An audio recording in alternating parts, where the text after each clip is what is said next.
Үзэгч сонсогч танд энэ өдрийн мэндийг хүргэе. Хууль зүйн үндэсний хүрээлэнгийн хуульчдын подкаст ээлж дугаараа сонсогч та бүхэнд хүргэж байна. Өнөөдрийн дугаартаа бид сонгогчийн боловсрол, иргэдийн оролцоо сэдвийг хөндөж ярилцахаар бэлтгэсэн. Өнөөдрийн дугаарын зочдоо сонсогч та бүхэнд танилцуулъя.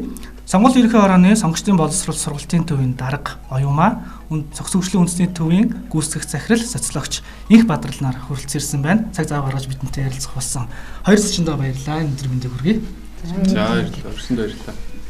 За тэгэхээр бидний зүгээс эрхлэгчийн сонгуул хайнд ирсэн энэ цаг үед иргэд залуучуудын зүгээс идэвх оролцоо ямар түвшинд байгаа вэ? Бид нар хэрхэн яаж оролцох вэ? Юу н оролцсноор бид нар ямар давуу талтай бэ, ач холбогдолтой бэ гэдэг яриа өрнүүлэхээр өнөөдөр бас үндсэн агуулга гаргаад асуултуудыг бэлдсэн байгаа. Тэгээд хоёр зочныхоо зүгээс үндсэн 3 дефолт асуулт байгаа тий. Тэр асуултаас эхлэх марлаа. За юуны өмнө хоёр зочин маань байгууллагынхаа талаар за яг одоо ажиллаж байгаа судалгаа төслийнхаа талаар манай үзэгчдэд товчхон танилцуулаад за тэгээд хэдлээ үндсэн хэсэг рүү гаргая тий. За сонгуулийн ерөнхий хорооны одоо яг сонгогчийн боловсрол сурталчилгаа тийм хэлбэлтэй харилцах за гадаад харилцааны асуудлыг хариуцсан сонгогчийн боловсрол сургалтын төвүүд байдаг. За энэ бүтцийг бол одоо 2021 онд шинээр зохион байгуулад ингээд ажиллаж байна. Энэ нь өөрөөр хэлбэл одоо юу гэдгийг цаашдаа бид нар энэ асуудал руу илүү төлхөө анхаарах хэрэгтэй маа гэдэг чиглэлээр одоо төв гэдэг ийм бүтцтэй болоо явж байгаа. За яг өнөөдрийн байдлаар ерөнхий эзлэгчийн сонгуулийн бэлтгэл ажлууд ерөнхий одоо төгсгөлийн шатанд ороо явж байгаа гэж болно. Сонгуулийн байгууллагын зүгээс хийх бэлтгэл ажлууд бол үндсэндээ хангагдаад дуусч байна.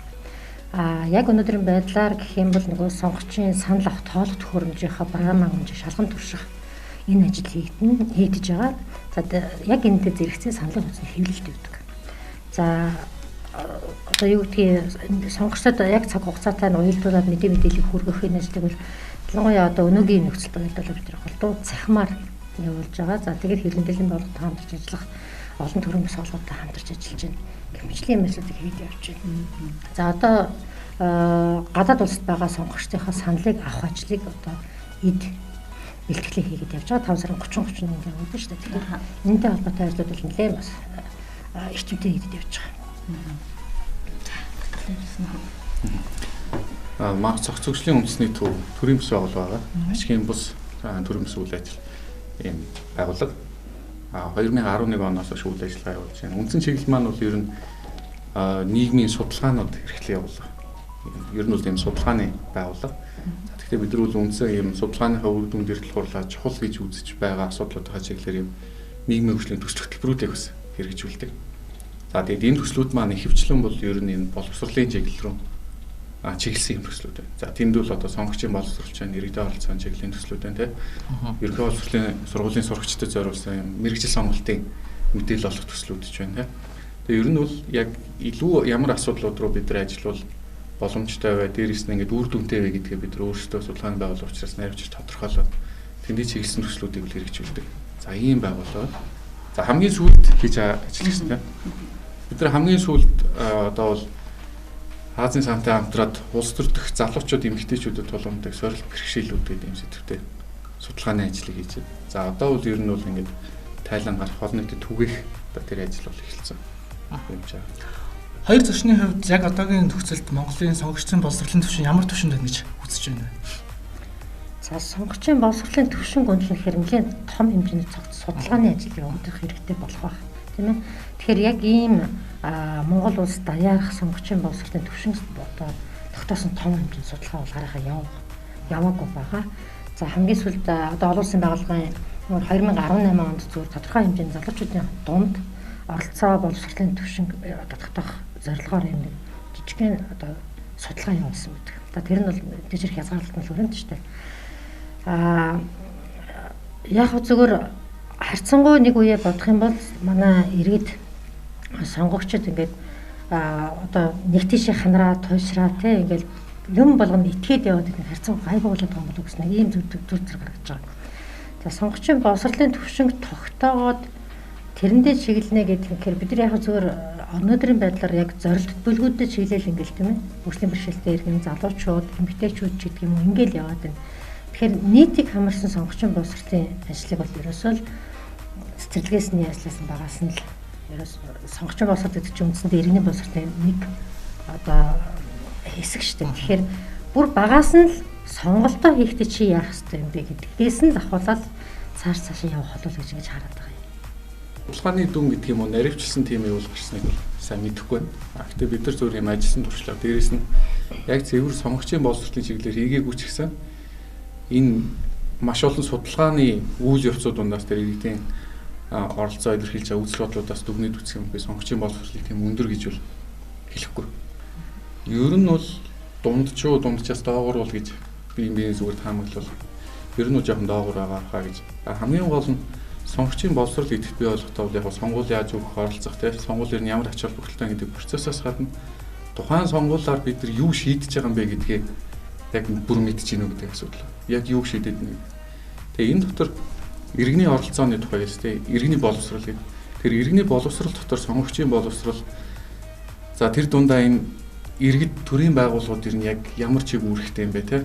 Одоо өөрөөр хэлбэл таны сонгож байгаа тэр төлөөлөгч чи ямар эрх үүрэгтэй юу хариуцж байгаа юм бэ гэдгийг ялахгүй байгаа нь бол нийтлэг байна. Жишээлх юм бол бид нар улсын хурлын гишүүдээс дандаа засгийн газрын эсвэл нэг орон нутгийн түвшин шийдэх асуудлуудыг дандаа нэгчээдэг ч гэдэг юм те. Одоо ерөнхийлөгчдэр ч гэсэн бид нар тавьж байгаа шаардлагууд нь дандаа гүйцэтгэх засаглалаас хийх ёстой зүйл. Яг ерөнхийлөгчийн хийх ёстой зүйл шиг буруу шалгуур тавьдаг ч юм. Тэгээ өөрөө энэ нэгэнт шалгуур нь өөр байхад бол бид нар сонгогчийн боловсрол бол ер нь доогуур байгаагийн шинжиж бодсон.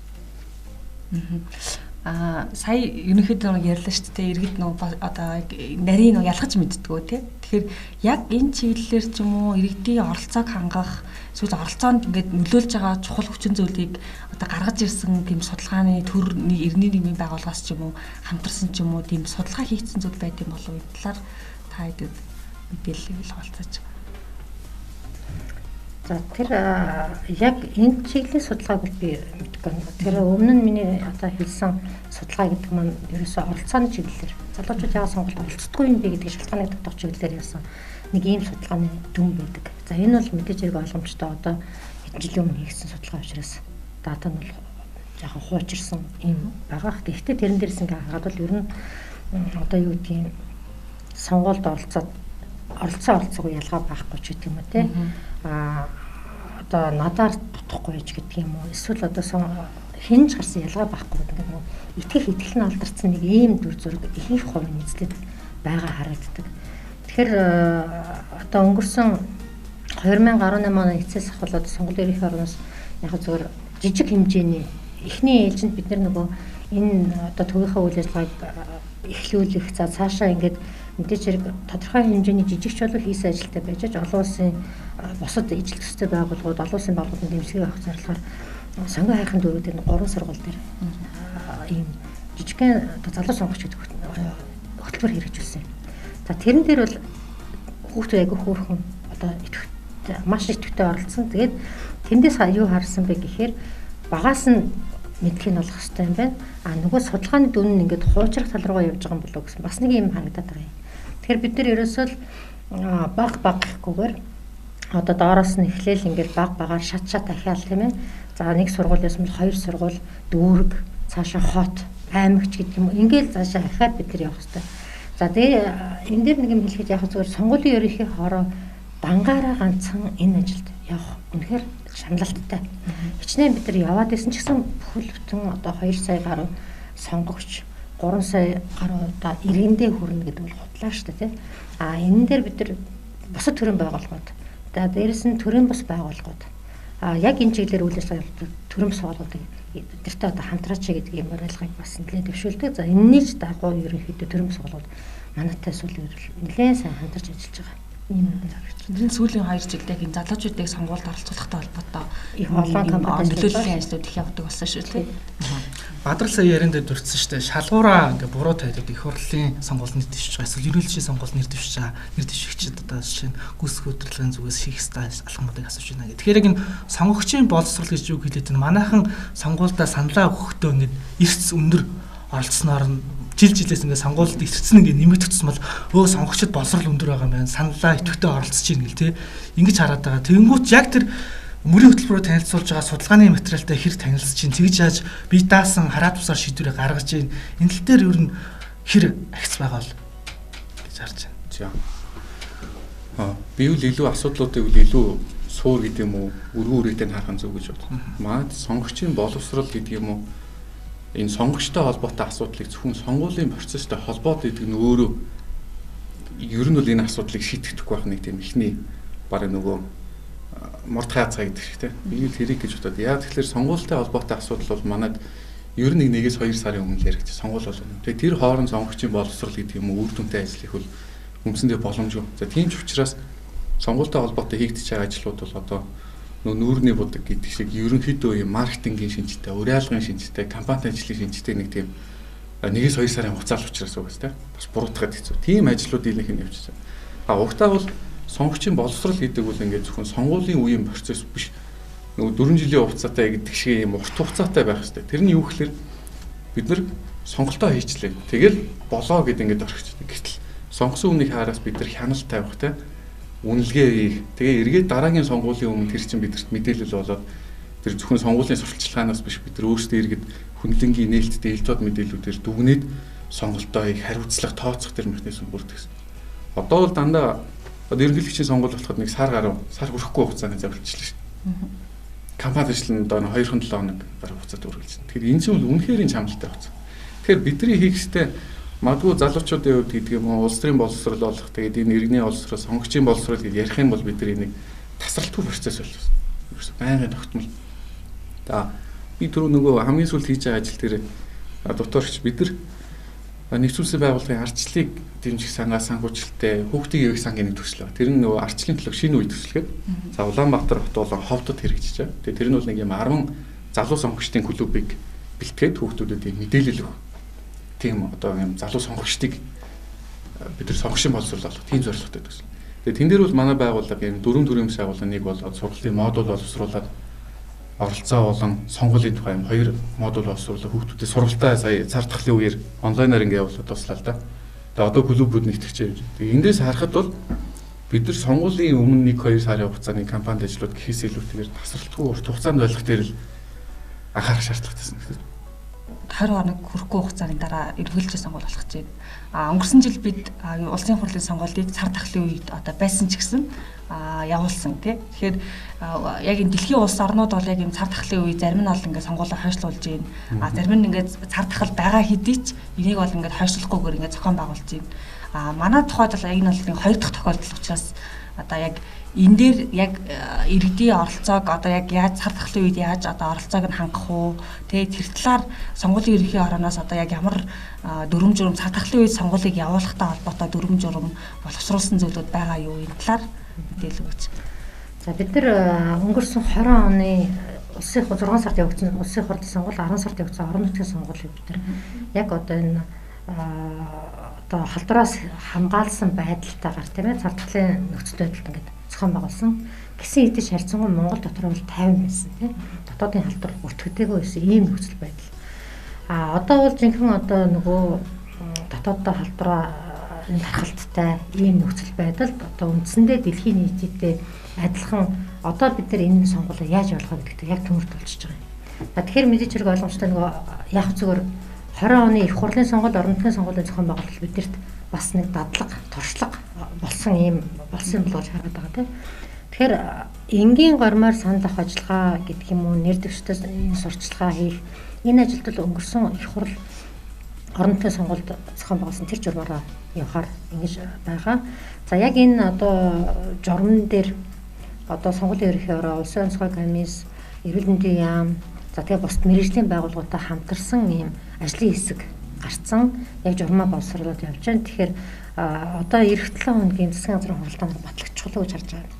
Тэгэхээр тэрэн дээр хамгийн тулгамж байгаа асуудал ерөөсөө нөгөө халдвар аваад эмчлэгдэж байгаа юм уу? Эсвэл гэрээр тусгаарлах байранд төр хугацаар тусгаарлагдсан хүмүүс. За тэр нөгөө Улаанбаатарт ажиллаж байгаа хүмүүсийнхээ саналыг яаж авах гэдэг хамгийн тулгамдсан асуудал болж байна. Тэгэхээр энэ дээр л гол гарц гаргалгаа шийдэл гарч ирэх болов. Тэрнээс биш бусдаар энгийн одоо саналах байран дээр саналах ажиллагаан дээр яг энгийн журмаар те нөгөө хүн хоорондын зайгаа баримтлах, маска зүүх гэдэг юм уу те ийм байдал. За яг нэр дэвшин сурчлагын үед гэх юм бол одоо нөгөө аль болохоор уулзалт арга хэмжээг задгаа талбай зохион байгуулаач гэдэг ийм чиглэл рүү. Задгаа талбай болохоор эрсдэл багтай. Ийм байгаа. За тэгээд иргэд яг зүгээр бид нар ингээл нөө сошиалор сурчлагынхаа юмнуудыг хийгээл за сонгол болох гэж байгаа. Тэдний өдөр ийм болно шүү гэл ингээл мэдээлэл өгөхээр гэхдээ энэ өвчнөө хийж байгаа юу сонгуул юу хойшлуулаач гэдэг байгаа байхгүй. Тэгэхээр сонгуул хойшлуулна гэдэг маань өөрөө бид нар ч хуультай оронд амьдарч байгаа шүү дээ. Тэгэхээр сонгуулийн ерөнхий ороод урандаа хийх гэдэг юм биш. Энэ бол үндсэн хуулиндаа тусгаад өгчихсөн. Хэдэн жилд яаж явах хэвээр тогтмол явагдах хэвээр гэдэг нэг бүрийн юм зарчим байж байгаа тийм. Ардчилсан орны сонгуул тогтмол явагдаж байгаа орн тухайн одоо яаж явагдаж байгаа, хилтэд явагдаж байна, хуулийн дагуу явагдаж байна гэдгээр нь тухайн орны ардчил хэрхэн бэхжижээ гэдгийг бас тодорхойлдог нэг юм одоо индикатор болоод болчихдог. Тэгэхээр бид нар бол одоо юу гэдгийг тэр үндсэн хууль заасан нөхцөл байдал үүсээгүй тохиолдолд бид нар сонгуулийг хойшлуулна гэдэг тухай яриа байхгүй. Сонгуул одоо хуулийнхаа дагуу явагдана. Гэхдээ иргэд одоо юу гэдгийг сонгуулийн санал ах байран дээр очиод би халдвар авчих юм биш үү гэдэг байдлаар хандаж ирсэн болохгүй. Яагаад тэгэхээр манайхаас илүү өргөн тархалттай одоо нөхцөлд юу гэдгийг өнгөрсөн оны 4 сард хамгийн анх одоо Солонгос улс одоо том хэмжээний сонгуул маш амжилттай зохиомжсон. Энэ бол одоо холбол дэлхийн нийтийн жишг бол явж байгаа.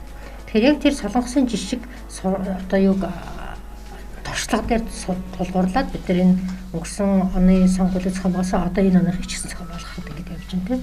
Тэгэхээр иргэдийн сонгуулийн байгууллагын зүгээс төрийн байгууллагууд, мэргэжлийн байгууллагын зүгээс аль болохоор иргэдийнхээ аюулгүй байдлыг хангах чиглэлээр л ажиллаж байгаа. Тэгэхээр одоо тэр ариутгал цэвэрлэгээ мэргэжлийн байгууллагын зөвлөмж юу гэдгийг тийм ээ.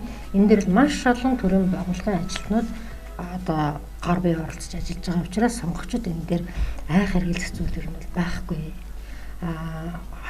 Эргээд ингээд яг энэ нөгөө цар тахлын үе зохион байгуулагдсан олон улсын гадаад орнуудын сонгуулийг хараад байхад эргээд эсрэгээрээ эрдсэн өссөн байгаа. Солонгос хүчин сүүлийн 30 гаруй жилийн хугацаанд байгаагүй өндөр эрсдэлтэй гэж байгаа байхгүй. Тэр чинь одоо 30 40% 50 хүрэхгүй хүртээгүү тийм хувийн эрсдэлтэй байсан бол сая бол 60 гаруй бараг 68% эрсдэлтэй байлаа тийм. Их өндөр эрсдэлтэй байсан гэх мэт сайн нөгөө асуух хичээлээ. Солонгост бол за эрдсэн нэмэгдсэн байна. Цар тахлын үед бол окей өгсөн мөртлөө тий. Гэхдээ манад яг өнгөрсөн 2 удаагийн сонгуулийн оролцоо яг энэ цар тахлын үед бас явагдсан. Гэхдээ харьцангуй гайгүй байсан тий. Оролцоо нь хэр байсан бэ? За 20 оны улсын хурал орон нутгийн сонгуул бол 16 оныхоо харьцуулах юм бол муугаагүй.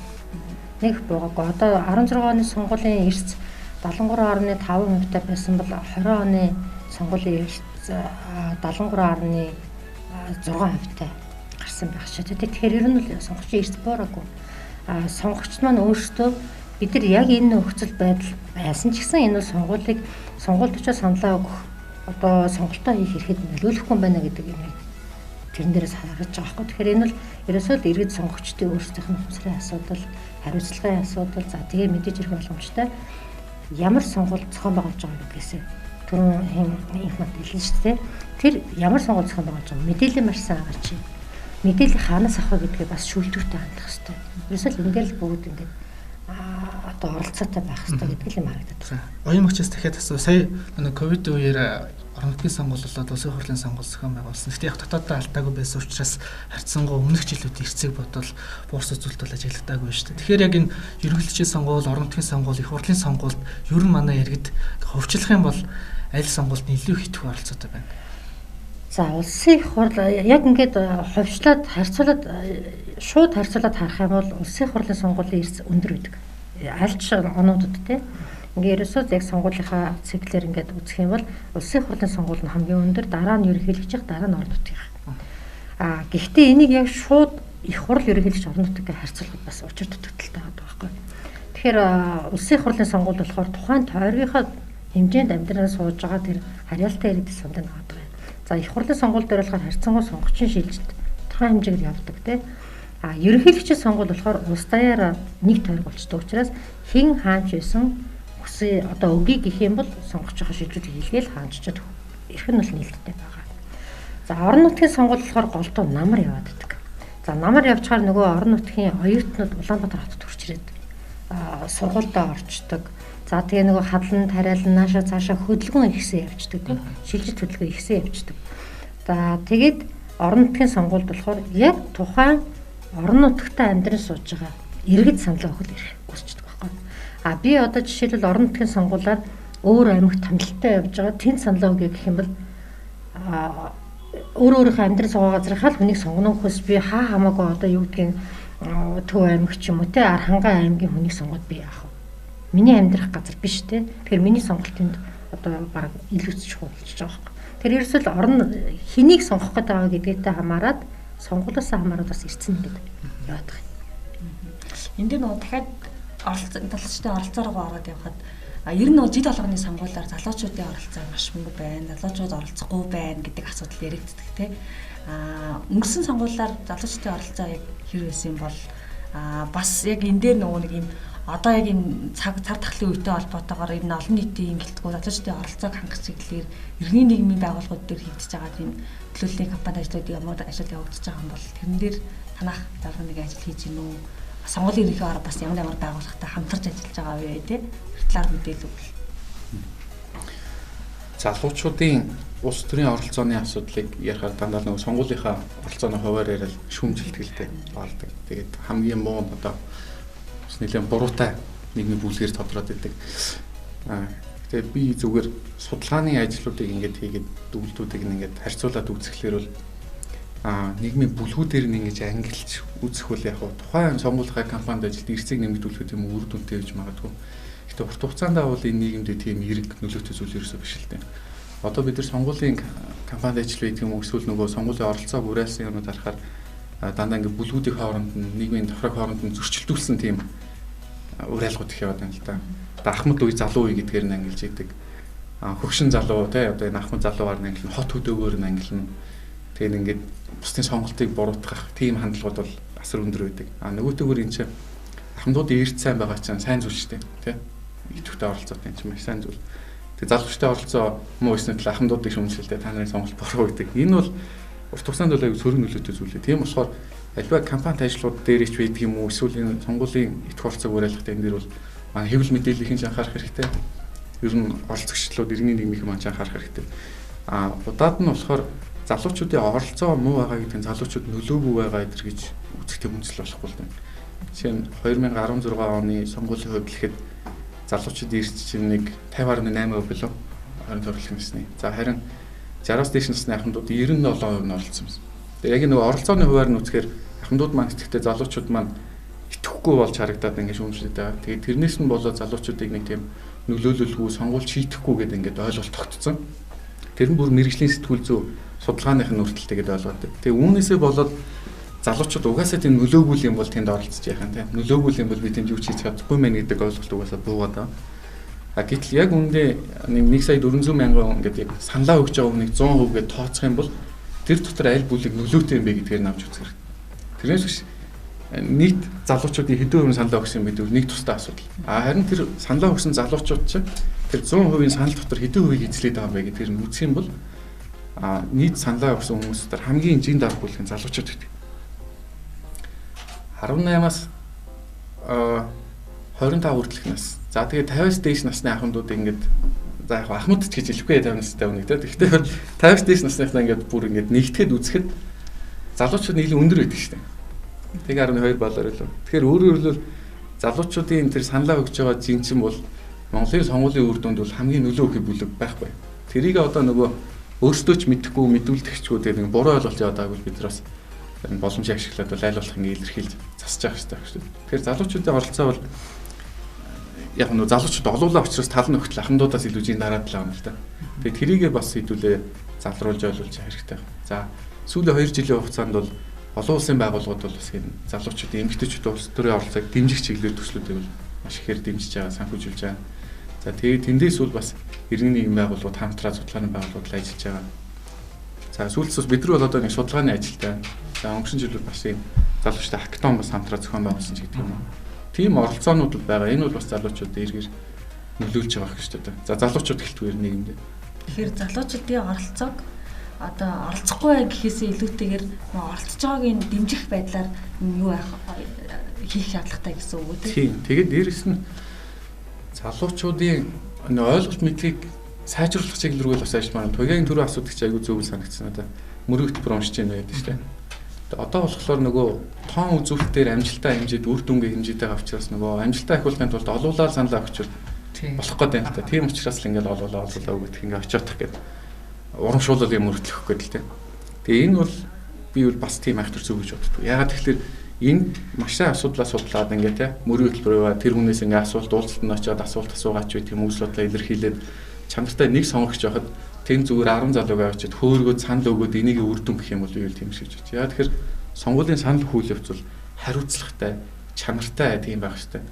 Тэгэхээр бид нар бол урайлаад 10,000 хүнийг урайлаад ингээ хөөргөж байгаад ч юм уу те уйрааж байгаа юм уу саналыг өгүүлснээс би яг чанартай 1000 хүн те тэрийг өгөх юм бол бидний тооноос илүү чанар дээр бас анхаарах хэрэгтэй. Яг бол илүү хариуцлагатай зөв сонголтын саналынхаа араас тэр хүн эргээд хяналт тавина те шаардлага тавина. Тэгэхээр бид нар тэр чанар дээр бас анхаарах шаардлага байгаа хаа. Тэгээд гол нь нөгөө нэг энэ жилийн гол онцлог зүйл нь ковидын халдвар дотоодоо алдсан гэдэг нь тусгаарлалт байгаа иргэд эмнэлэгт хэвчиж эмчилүүлж байгаа иргэд за мөн дээрэс нь гадаадд ажиллаж амьдарч байгаа иргэд энэ бүх зүйл дээр бэлтгэлээр хангагдсан байгаа бидний оролцоог нэмэгдүүлэх тал. За гадаад улсад байгаа эрэг одоо хичнээн хэрэгэн бүртгэгдсэн бэ гэдэг тоол хараахан гарах болоогүй. Одоо яг улсын бүртгэлийн ерөнхий газар дээр тэрийг нөгөө хүлээж авч чад нягтлан шалгаад зөрчилгүй иргэдийнхээс бүртгэлийг баталгаажуулаад буцаад явуулдаг салбар комиссаргаа. Тэгэхээр тэр тоол хараахан гараагүй. За урьдчилсан байдлаар яг бүтэн хаагдахаас өмнө бол нэг 6,000-аар өгч гэнэ гэсэн тоо байсан. Гэхдээ энэ бол эцсийн тоо биш шүү дээ. Яг тусгаарлалтанд байгаа тусгаарлах байранд тэгээд одоо Монгол улстай байгаа тусгаарлах байранд тусгаарлагдж байгаа хүмүүс. За дээрэс нь одоо эмнэлэгт дэмжлүүлж байгаа соёлж байгаа улсуудынхаа саналыг бол авнаа. Тийм ээ. Өмнөх сонгуулиудаар бид нар аваагүй авч чадаагүй шүү дээ. Одоо бол тэр хүмүүсийн саналыг авна. Гэхдээ мэдээж хэрэг ойлгомжтой халдвар хамгааллын маш өндөр дэглэм баримтлана. За тэр тусгаарлах байранд байгаа эмнэлэгт хэвтэн дэмжлүүлж байгаа хүмүүс маань би зөөрөөр саналаа өгнө гэдгээ өөрийнхөө хэсгийн оронд хандаж хүсэлтээ гаргана. За энэ хүсэлт гаргах хугацаа бол 6 сарын 2-оос өмнө хүсэлтээ гаргах хэрэгтэй. Гэхдээ тэр одоо хэвтэн дэмжлүүлж байгаа юм уу одоо тусгаарлах байрныхаа захиргаанд гаргахад өгчдөг хүсэлтээ. За захиргаа нь харьяа хэсэг рүү уламжлаад ингээд юу яа зөөрөөр сонгогчдын нэрийн сал гэж тусдаа үлдэгдээд за тэр хүмүүсийнхаа саналыг очиж авна. Гэхдээ одоо юу гэдгийг одоо бол Баянгол дүүргийн хэмжээнд гэхэд чи Баянгол дүүргийн одоо хичнээн хүн хаана нэвтэж байгааг бид нар одоо урьдчилаад тэр нэрийн чагсаалтын тусламж гаргаж байна. За тэгээд нөгөө хүмүүс маань эмнэлэг дээр бүгдээрээ очлоо тий хэсгийн хүмүүс очлоо. Дотор яг харьяа хэсгийн хорооны нэг хүн нөгөө улаан эмнэлэг дотор ч гэдэг юм ороод тэр хүмүүсийнхаа саналыг аваад буцааж гаргана. Гэхдээ тэр буцааж гаргахтаа бол мэдээж хэрэг боломжтой бүх юмыг хариуцлах халдвар хөгжүүлэлт мэргэжлийн байгууллагын стандартын дагуу хариуцаад ингээд гаргаад явна гэсэн. Дотор ажиллаж байгаа сонгуулийн хорооны ажилтан маань өөрөө шууд тусгаарлагдана. Тэгэхээр ингээд одоо хаалганы наан санаас л үндсэндээ үйлчж авалзна. Гэхдээ саналын хуудсанд одоо болохоор мэдээж хэрэг саналын хуудсыг эмтгэхийн тулд бид нэг юм одоо нөгөө хараагуйчуудад харааны бэрхшээл дээр зориулсан брайл хавцас шиг тийм хавтас ашиглах уу яах вэ гэсэн юм бас шийдлийг яриад явж байна. Тэгэхээр нөгөө саналын хуудсанд шууд хөрвчихгүй. Нөгөө иргэний нийгмийн байгууллагын залуучууд ажиглагч гэдэг шнэ. Тэгэхээр нөгөө тэнд байгаа хүмүүс тусгаарлагдана гэхээр тэнд ингээ бүтэн өдөржин суугаад ажилт хийж байгаа хүмүүсийн хувьд яах вэ? Зөөрийн хайрцгаар явхад бол ажиглагч нар хамт дагаж явна. Гэхдээ нөгөө шууд Улаанбаатар нутагч орохгүй. Тэрийг шууд камерын системтайгаар яг хүмүүсийнхаа саналыг яаж байгаа. Яг нь мэдээж хэрэг энэ дээр сонгогчийн саналыг нууцлалтыг дуулахгүй шүү дээ, тийм. Тэгэхээр хяналтын камерын системтайгаар ажиглагчтай хянуулна. Тэр тусгаарлах одоо Улаанбаатар бол хүн тэр болгон ороод байх боломж байхгүй болчихж байгаа байхгүй тийм. За тэгээд ажиглалтыг бол төрийн бас байгууллагын иргэний эмийн байгууллагын болохоор сая манад 4 төрийн бас байгууллага бүртгүүлжлээ. Тэгэхээр юу Медас төр одоо төрийн бас байгууллага бол сонгуулийн автоматжуулсан систем дээр ажиглалт одоо хөндлөнгийн хяналтын мониторинг хийе явчихна. Дээрс нь бодлого залуусын хяналт төрийн бас байгууллага гэж байгаа. За энэ бол дандаа залуучууд оролцдог. Улаанбаатар хотын хэмжээнд за хөдөө орон нутагт зарим газрууд ингээд аймагуудад зарим газрууд ажилтаа хийдэг. Тэр яг сонгуулийн санал авах ажиллагааны бүхэл үйл явцыг ажиглаад ингээд дараа нь санал дүгнэлтээ гаргаж явчихдаг байхгүй. За дээрэс нь хоёр одоо хөгжлийн бэрхшээлтэй иргэдэд эрхийг хангах чиглэлээр үйл ажиллагаа явуулдаг хоёр төрлийн бас байгууллага мониторинг хийхээр ингээд зөвшөөрөл авсан байж байгаа. За За энэ дөрвөн төрөмс байгууллага бол яг одоо манайхаас зөвшөөрөл авчихсан юм байгууллагууд байна. Тэгэхээр одоо нэр дэвшигчдийн ажиглагчаас гадна энэ дөрвөн төрөмс байгууллагаас орсон ажиглагч нь хөндлөнгөөс хяналтад тавиад явчих нэ гэж ингэж харагдаж байгаа. За тэр тусгаарлалтанд байж байгаа юм уу эсвэл одоо юу гэдэг би зөөрөөр саналаа өгнө гэж бүртгүүлсэн хэрнээ яг саналах өдрөө одоо гараад ирчихсэн хүмүүс байж болно шүү дээ. Тэгэх юм бол яг өөрийнхөө нэг юунда хэсгээр очиж саналаа өгд. Яг юм бас юу юм яг вэ? Одоо жишээ за би тусгаарлах байр байлаа тийм. Гэхдээ би орон нутгийн арай л та. Тэгвэл одоо өсөлтөө гаргаад сонгуулаа өгч болно гэсэн үг үү? Тэрийг одоо жишээлбэл одоо би жишээ авъя л да тийм ээ нэг эмнэлэгт эмчлэгдэж байгаа хүн эмнэлгийнхаа захиргаанд би одоо саналаа өгнө гэж хүсэлтээ гаргана. За энэ хүн одоо зар мэдээг бол бид нар мэдээж хэрэг боломжтой эмнэлгүүд нь эрүүл мэндийн байгууллагуудад өгч байна те. За сонгогчдоо бас давхар түгээн яг хугацаа одоо тэдний өдөр байна. Бид нар яагаад ингэ яг зүгээр одоо өнөөдөр жишээлбэл та 6 сарын 2-ын гэхэд хүсэлтээ гаргаарай гэхээр тухайн хүн тэр үедээ санахгүй гэдэг бас нэг асуудал байхгүй. Тэгэхээр яг цаг хугацаанд нь уялдуулаад мэдээлэл ингэж өгөөд идэг. За 6 сарын 2-ын гэхэд бид нар 5 сарын 20-наас эхлээл ингэ те. Та энэ хүсэлтээ заавал өгөн шүү. Ингэж та саналаа өгөн шүү гэдэг. За тэгээд хүсэлтээ гаргасныхын дагуу нөгөө эмнэлгийн захиргаанд харьяа газар нь мэдэгдээд тэндээс сонгогчийн шилжилтийг хийлгээд энд бүртгэж. Хүсэлтээ хасаар гарах уу? Одоо зүгээр ингээд юм саналаа өгөн шүү гэсэн маягт байгаа. Тэр маягтын дагуу одоо хүсэлтийг хүлээж аваад тэгээд бүртгэлийн баталгаажуулаад нөгөө холбогдох сонгуулийн араар мэдэгдчихсэн. Юуг нь нөгөө зөөрийн харьцагын нэрийн жишээлт гарах юм байна. Ер нь нөгөө сая та журам төрөөс ярьлаа шүү дээ. Энэ журам маань батлагдсан байгаа юу? Одоо яг нэг юм иргэдэд энэ журмын талаар танилцуулах үйл ажиллагаа эхэлсэн байгаа юу? Ковидын журам арай гараг байгаа. Яг одоо төсөл нь явж байгаад бүх аймаг нийслэлийн сонгуулийн ороод дүүргийн сонгуулийн ороод руугаа саналыг авах гээд яг зохион байгуулалтын хувьд ямар байх вэ гэдэг байдлаар энэ удаагийн сонгуулийн нэг онцлог нь болохоор аймаг нийслэл сум дүүргийн сонгуулийн хорог дандаа тухайн шатныхын засаг дараа энэ хамгийн газрын дарганаар нь ахалж байгаа сонгуулийн хороод. Тэгэхээр энэ маань нөгөө засагааныхаа нутаг дэвсгэрийн нэгжийн хувьд зохион байгуулалт сонгуулийн байгууллагын зохион байгуулалтыг нэгтгээд нэг юм жоохон юу гэдгийг яг гүйцэтгэх засаглалын хувьд зохион байгуулалтаа хийж байгаа тэр улсууд нь сонгуулийн хорогоо бас зохион байгуулж байгаа байхгүй. Тэгэхээр энэ одоо юу гэдгийг сонгуулийн хороод дангаараа нөгөө хурц ажиллаж чаддаггүй юм ин одоо тамгын газартайгаа нийлээд шийдвэрлэх бас боломж гаргадаг байгаа юм. Тийм мэдээлэл илүү авах улсууд байдаг юм те иймэрхүү байдлаар. Одоо нэг сонгуулийн тухай ойл, эргэлжлэх сонгуулийн тухай ойл дээр өөрчлөлт орсон байгаа шүү дээ. Яг энэ дээр иргэдийн оролцоог хангах чиглэлээр яг ямар залтууд тусгагдсан байгаа юм бол өнгөрсөн жил бол өнгөрсөн жилийн сонгуулиар гадаадтайгаа иргэд бол хандлага өгөх боломжгүй байлаа шүү дээ. Тэгэхээр энэ жил бол тэр боломж бол нэгдсэн байх шиг байсан. Тэгэхээр яг иргэдийн оролцоог одоо дэмжихтэй холбоотой ерөнхийлөгчийн сонгуулийн тухай хуулийн туссан онцлог заалтууд ийм зүйл бол орж ирсэн байна. За ерөнхийлөгчийн сонгуулийн тухай хуулийг сая одоо манайхан өмнө нь нөгөө тусдаа хуультай байж байгаад 16 онд хууль нь нэгдсэн тий 3 сонгуулаа нэг хуулиар явуулсан.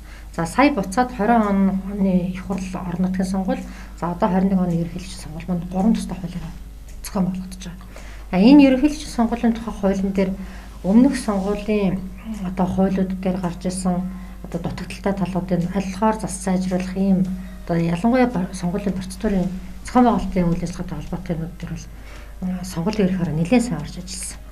За ингээд яг энэ дээр одоо хуулийн хүрээнд шийдвэр зохих юу байна вэ гэдэг дээр орж ажиллаад зохицуултууд тусгасан.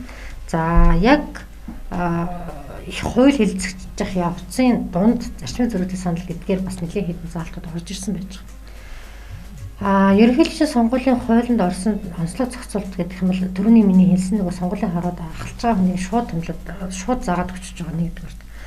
За хоёрдугаарт нэрийн жагсаалтан дээр сонгогчийн нэрийн жагсаалтан дээр сонгогч өмнө нь болохоор зөвхөн өөрийнхөө нэрийг харж болдог гэсэн шалгаж болдог гэсэн. Би өөрийнхөө регистрийн дугаараа хийгээд сонгогчийн нэрийн жагсаалтад улсын бүртгэлийн ерөнхий газрын сайт руу ороод зөвхөн өөрийнхөө нэрийг хараад за миний мэдээлэл зөв байна. Би энэ саналах байранд очиж саналах юм байна гэдгээ мэдээлэл гарчдаг гэсэн. Одоо энэ сонгуулиар юу болж байна гэхээр Тэр улсын бүртгэлийн ерөнхий газар гэдэг одоо Google-ээр хайлт хийгээд ингээ авах юм бол нэрийн жагсаалт гаргадаг нь. Нэрийн жагсаалтан дээр өөрийнхөө регистр хийхээр миний мэдээлэлээс гадна яг надтай хамт нэг хаягн дээр хэдэн хүн амьдарч байгаа юм бэ? Сонгуулийн насны хэдэн хүн байгаа юм бэ гэдэг мэдээлэл нь гараад ирсэн. Тэгэхээр тэрэн дээр иргэдийн зүгээс тавих хяналт бас сайжрах хэрэгтэй. Энэ манай хаягн дээр илүү хүн байна. Манай хаягн дээр байх ёстой хүн алга байна ч гэдэг юм те. Эсвэл мэдээлэл нь одоо ингэсэн байна. Миний мэдээлэл буруу байна гэдгээ зас залруулаад бүртгэлийн байгууллагад хандаад засах юм бас боломж нэгдсэн байгаа. Тэгэхээр энэ бол иргэдийн зүгээс тавих бас нэг хяналт. 25-наас хойш одоо нөгөө нэрийн жагсаалт хэсгийн хорон дээр яваад очсны дараа сонгогч хэсгийн хорон дээр өөрөө биеэрээ очиод бас шалгах боломжтой. За миний нэр энэ байна. Зөв байна. За манай гэрийн одоо хаягн дээр байгаа улсуудын нэр бүрэн байна. За боллоо гэдэг ингээд шалгах. Хамгийн хариуцлагатай ажил бол эндээс л эхэлнэ. Сонгогчтой сонголт оролцох эрх нь ерөөсөө нэрийн жагсаалтанд бүртгэгдсээр үүсдэг учраас эндээс эхлэх ёстой. За тэгээд цаашаа ингээд одоо ерөнхийлөгчийн сонгуулийн хуулийнхаа юугаар ингээд харах юм бол сурчлагын хувьд гэхээр хоног богиносон гэж хэлсэнтэй. Тэгэхээр энэ бол нэг талаасаа яг зардал бууруулах гэж байгаа мэд боловч иргэдэд нөгөө өгөх мөрийн хөтөлбөрийнхөө тайлбарлан таниулахын хугацаа бол харьцангуй богиноссон. Өмнөх сонгуультай богиноссон. Сурчлагаа явуулах арга хэлбэрийг бол яг их хурлын хуультай адилхан 8 арга төрлөөр сурчлагаа явуулаад явчихж байгаа юм. За одоо яг энэ нөгөө онцгой нөхцөл байдал гэдэгтэй уялдуулаад ихэд цахим сурталчилгаа илүү төлхөө байх юм болов тийм ээ. Цахим орчинд хийх сурталчилгаа илүү одоо төлхөө явах юм болов гэж харагдж байгаа. За дээрэс нь телевиз радиогоор явах сурталчилгаа. Тэгэхээр телевиз радио дээр явах сурталчилгаа бол нөгөө бас нэг одоо орсон онцлог заалт гэх юм бол хөгжлийн бэрхшээлтэй иргэдийн мэдээлэл авах эрхийг хангах үүднээс телевизийн нэвтрүүлэг одоо энэ дэлгэцээр гарч байгаа бүх нэвтрүүлгнүүд нь хадмал бол дохионы орчуулгатай заавал байна гэдэг. Нэр дэвшигчдийн сурчлагаа шүү дээ тийм. Тэгэхээр сонгуулийн ерөнхий хороо сонгуулийн байгууллагын зүгээс өгж байгаа мэдээлэл дээр бид нар алилгаар тэр дохионы орчуулгыг одоо та нар анзаарч байгаа бол ингээл жил иргэдсэн томроод байгаа тэр одоо нэг дохионы орчуулагчийн хэмжээ. За тэгээд яг тэр шаардлагыг нам эсвэл нэр дэвшигчдийн тавьж байгаа. Тэгэхээр энэ бол хойшоогоо яг ингээд жишг болоод хадгалагдаад явчих байхаа гэж ингэж харж байна. За хяналтын тооллогыг 100% хийнэ. Тийм ээ хяналтын тооллогыг 100% хийнэ. Өмнө нь 50 хүртэл хувьд нь их хурлаар хийжсэн. Тэгэхээр хяналтын тооллого гэдэг нь ямар учиртай юм бэ гэхээр санал тоолох төхөөрөмж гэдэг одоо бид нар саналын хуудасаар уншуулдаг төхөөрөмж гэж байгаа. Тэр төхөөрөмжөнд уншигдсан бүх саналын хуудасыг санал тоолох төхөөрөмж үнэн зөв уншсан байна уу юу гэдгийг тулгах зорилгоор гараар саналын хуудсыг бүгдийг тавьж тоолно. За маш олон төөрөгдөл байдаг. Одоо тэгтээ ингээд сонгуульд ажиллаж байсан, сонгуулийг ажигласан, нэр дэвшсэн улсууд бол харьцангуй нөгөө санал тоолох төхөөрөмжөнд ямар ч асууж байхгүй. Сүлжээнд холбогдохгүйгээр ажиллаж байгаа дүнгээ газар дээр нь өгчдөг хяналтын тооллого хийгээд нэг удаач зөржижсэн тохиол гарч байгаагүй. Энэний дагуу гомдол үүсэж байгаагүй. Наадах чинь асуудал биш ээ. Өөрөө нь бид нар анхаарлаа хандуулах хэрэгтэй гэл ингээд яриад байхад нэг хэсэг нь болохоор энэ төхөөрөмжөнд л асуудалтай гэл. Тэгэхээр бид нар энэ юг хаглах үүднээс үндсэндээ ерөнхийлөгчийн сонгуулийн хууль дээр 100% нэг удаа гараар тоолчих юм. Ерөөсөө ингээд тасалцсан энийг тийм ээ. Маргааны таслах хэрэгтэй гэдэг юм явж байгаа. Яг зүгээр нэмээд хэлэхэд сонгуулийн ерөнхий ороо 2012 оноос эхлээд энэ санал тоолох төхөөрөмж автоматжуулсан системийг ашиглахаас өмнөөс 11 оны 8 сараас эхлээд ерөөсөө хуулиндаа эхний удаад маргаангүй одоо хардлага сэрдэлгүй байх үүднээс гараар тоолуулаач. 100% гараар дараа нь тоололчих. Тэгэл цаашаа хувиа багасгаад явна үз тоолохгүй болно үз энэ тал руу явъя гэдэг бүр албан бичиг хүртэл хуулийн төсөл санал хөргүүлж ирсэн юм баримт байдаг. За яг одоо ингээд бид нар ямар ч нэг хайнаг нь хаглаад хардлагын эцэслэх гэдэг шүү дээ. За энэ хяналтын тооллого юм. Дээрэс нь бүх хэсгийн хооронд хяналтын камер байршуулах гаргасан байж байгаа. За энэ хяналтын камерыг яах гээд байрлуулад байгаа юм бэ гэхээр ерөөсөө л сонгуулийн хууль тогтоомжийн хүрээнд саналх ажиллагаа явагдаж байна уу? Тухайн саналх байран дээр хууль бус үйлдэл гарах нь үгүй тийм ээ. Сонгогчийн сонгох гэхэд нөлөөлсөн, хөндлөнгөөс нөлөөлөх гэсэн орлого гарах нь гэдгийг хянах гэж байгаа юм. За тэгээ хяналтын тоолгын бүх үйл явцыг бичлэг юм тий. Дууд өрсний бичлэгтэй явна. Тэр хяналтын камерууд маань. Тэгээд энэ хяналтын камерууд одоо санал тоолох төхөөрөмжүүдтэйгээ хамт тараагдчихна. За тэгэхээр энэ хяналтын камеруудыг суйрлуулах зааврыг бид нар даамлуудад өгöd авч байгаа. Тэгэхээр энэ хяналтын камерууд тусгал нь ямар байх вэ гэхээр нөгөө сонгогчийн саналаа нууцаар гарах ирэхэд халдаж болохгүй гэдэг. Яг энэ 6 сарын 5-ны өдөр улс орон даяараа өгөгдөл дамжуулах туршилт гэж нэг юм хийдэг. За энэ туршилтын үйл ажиллагааг бид нар бас адилхан олон нийтэд бас мэдээлнэ. Энэгээр юу хийх гэдэг юм бэ гэхээр нөгөө саналах байран дээр тавьж байгаа хяналтын камерын тусгалыг шалгана. За тусгал нь ямар байна вэ те? Хүний одоо сонгох хэрэгэд нөлөөлөхөөр нүггүй юу? За саналах байрны бүх үйл явцтай харагдах боломжтой байна гэдгийг шалгана. Дээрээс нь нөгөө саналуулах төхөөрөмжөө яг хэсгийн хороод дээр очихдаа гэмтэлгүй очиж уу яаж юу? Дүн дамжуулахдаа ямар асуудал гарах нь вэ? Сүлжээ ямар байна гэдгийг шалгана. За саналах өдөр сонгуулийн ерөнхийлөгөөрөө бас яг энэ хяналтын камеруудын бичлэгийг одоо өөрийнхөө байран дээр хяналтын камеруудыг одоо ингээд нөгөө ээж дараагаар ингээл харуулад гэсэн. Нийтдээ 723 хэсгийн хорны хяналтын камерыг нэгдсэн сүлжээнд төлөвлөж байгаа. Энэ бол нэгдсэн сүлжээ гэдэг нь нөгөө одоо хүмүүст харуулах зорилготой. За энэ дээр ажиглагчид хяналтаа тавьж болно, нам эвсэлд эрх болгочих юм тийм ээ. Бүх хэсгийн хорыг сонгоод харах боломжтой байдлаар. За ингээд 723-аас гадна үлдсэн одоо хэсгийн хор 1400 хэсгийн хор байгаа. 1300 хэсгийн хор. Биш 1700 хэсгийн хор. Тэгэхээр энийг юу яа гэсэн үг. Өөр дээр бичгчтэй. Тэгэхээр тэр өөр дээр бичгчтэй учраас бүх үйл явцыг баримтжуулсан камера татаж аваад ямарваа нэгэн хууль бус үйлдэл гарлаа гэсэн гомдол гарах юм бол хяналтын камерыг шалгах. Ийм байдлаар зохион байгуулах гэж байна. Тэгэхээр ер нь бол сонгуулийн үйл явцыг аль болохоор ил тод иргэдэд одоо хардлах сэрдлэггүй зохион байгуулах талаас нь бүх ажлыг зохион байгуулад явж байна л гэж бодох хэрэгтэй. Иргэдийн эрх зүйн боловсролыг дээшлүүлэх хүрээнд хууль зүйн үндэсний хүрээлэнгээс бэлтгэн хүргэдэг хуульчдын подкастын удаагийн дугаар энд хүрээд өндөрлөж байна. Манай өнөөдрийн дугаарт сонгуулийн ерөнхий орооны сонгогчийн боловсрол сургалтын төвийн дарга оюумаа, цогц хөгжлийн үндэсний төвийн гүйцэтгэх захирал, социологч Инх Бадрал нар оролцлоо.